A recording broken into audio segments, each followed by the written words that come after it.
Heath officials in Ohio have postponed the state's primary vote just hours before polls were set to open, an 11th-hour decision that came after a judge denied the governor's request to postpone the vote because of the coronavirus. Health Director Amy Acton declared a health emergency that would prevent the polls from opening out of fear of exposing voters and volunteer poll workers, many of them elderly. Arizona, Florida and Illinois were proceeding with their presidential primaries. Earlier on Monday, Ohio Governor Mike DeWine recommended that his state postpone in-person voting during Tuesday's primary elections. DeWine said he alone did not have the authority to postpone the election, but lawyers would file a lawsuit to try to move the in-person voting date to the 2nd of June. We cannot conduct this election tomorrow, DeWine said, adding that Ohioans should not be forced to make the choice between their health and their constitutional rights and their duties as an American citizen. Later on Monday, in an interview with CNN, DeWine said without drastic moves tens of thousands of poll workers, many of them over the age of 65, would be in places where the virus could spread.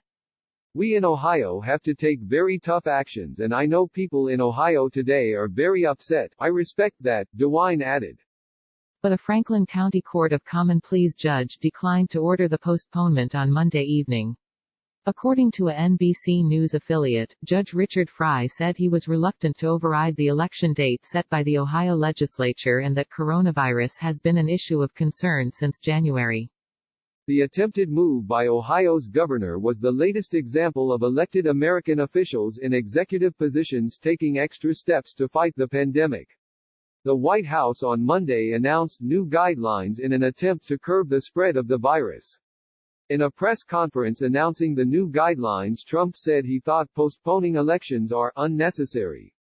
4 states were set to hold primary elections on Tuesday as Democratic frontrunner Joe Biden faces off against rival Bernie Sanders for the presidential nomination. In-person votes were still set to take place in Arizona, Illinois, and Florida, despite all facing pressure to stop mass gatherings or activities that could spread the virus. Georgia already postponed next week's primary, and Louisiana has postponed its scheduled 4 April primary. Kentucky announced on Monday it would postpone its primary from the 19th of May to the 23rd of June. My hope is that this delay will allow us to have a normal election, Secretary of State Michael Adams said in a video message. Last week Ohio officials relocated 160 polling sites that originally were located in senior living facilities. In Illinois on Monday, Governor J.B. Pritzker ordered that events with gatherings larger than 50 people be canceled.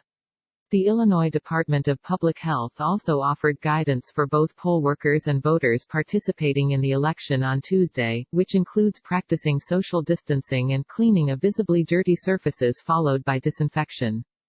Tammy Patrick, a former Arizona election official and a senior advisor at the Bipartisan Democracy Fund, noted that many poll workers and election officials are elderly, the demographic that makes them particularly vulnerable to contracting the coronavirus. It's unclear what impact the election changes or the virus itself will have on election officials. We don't know yet what impact this will have on not only the amount of poll workers we have, Patrick said, but the amount of election officials that do this work. They also have the ability to get sick. Secretaries of state, all the state election boards, local boards.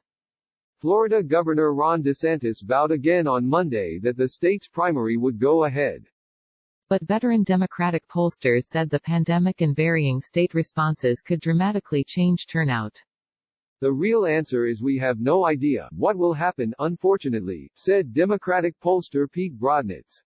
I mean, it's just not one unprecedented thing, it's an unprecedented thing combined with an unusual thing.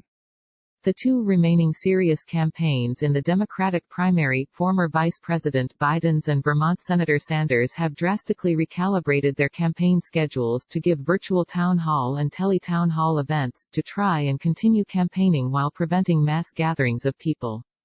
The voting precautions come at a time when the Sanders campaign needs high turnout among young voters who generally favor him to help reverse the momentum back in his direction.